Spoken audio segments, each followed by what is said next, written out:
આજે નરસિંહ જયંતિ છે તો નરસિંહ મહેતાની હુંડી છે રૂપિયા 1600ની હુંડી સ્વીકારવાને શામળ શા બની આવો। એ વખતે અત્યારે આપણે બેંકનું ચેક કહીએ કે શેરના ડિવિડન્ડના એ જે કહીએ એ વખતે મોટા મોટા શેઠ શ્રોફ કહેવાતા, શેઠ કહેવાતા અને એ લોકો પોતાની આબરૂની પોતાની શાખ ઉપર કોઈ ગ્રાહકને જે લખી આપતા કાગળ એને હુંડી કહેવાતી અને એમાં એ લોકો રકમ લખી આપતા। તો જ્યારે એ લોકો એ હુંડી લઈને જાય સામે બીજા માણસ જોડે તો એ માણસ ખાલી એ હુંડી ઉપરથી એને પૈસા આપી દેતો, જેને અત્યારે આપણે ઓનલાઈન મની ટ્રાન્સફર કહીએ કે ભાઈ બેંકમાંથી જઈને પૈસા ઉપાડવા કહીએ કે એકબીજાને પૈસા આપવાની લેવડ દેવડ જે કરીએ છીએ તે। પણ ત્યારે એ કાગળનું એટલું બધું મહત્ત્વ હતું, નામ કાગળ હતું હુંડી, પણ એની આબરૂ સાચવનાર જે તે વ્યક્તિએ હુંડી આપી એ હતી।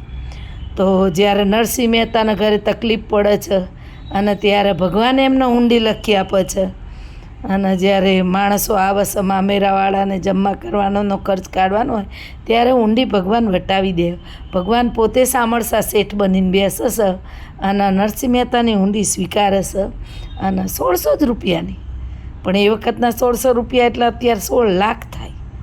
16 લાખ કે 16 રૂપિયા કે 6 રૂપિયા કે 1 રૂપિયો,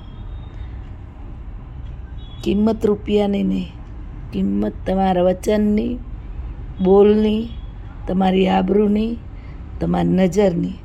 તમે કોઈ પણ જગ્યાએ જાઓ અને તમારી જરૂરિયાત પ્રમાણે કોની સામે કઈ નજર નાખો છો એ નજર ઉપરથી તમારું ચારિત્ર અંકાઈ જાય છે અને એ નજર ઉપરથી તમારી આબરૂની કિંમત નક્કી થાય છે અને સામેવાળો એ પ્રમાણે તમારો લાભ પણ ઉઠાવે છે અને જો સત્ય લાગે તો એ પ્રમાણે તમારી હેલ્પ પણ કરે છે।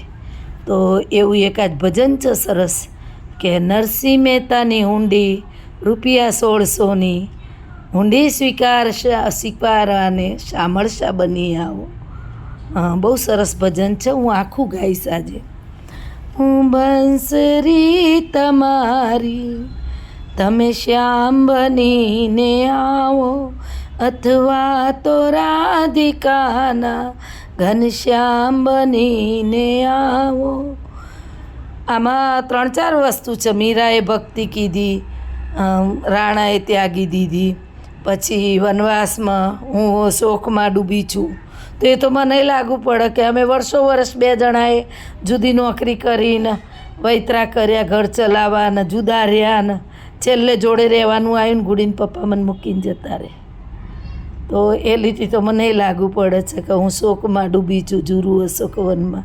તો આખું ભજન સ્વીકારજો, એ સાંભળજો, સરસ છે ભજન, એના શબ્દો સરસ છે।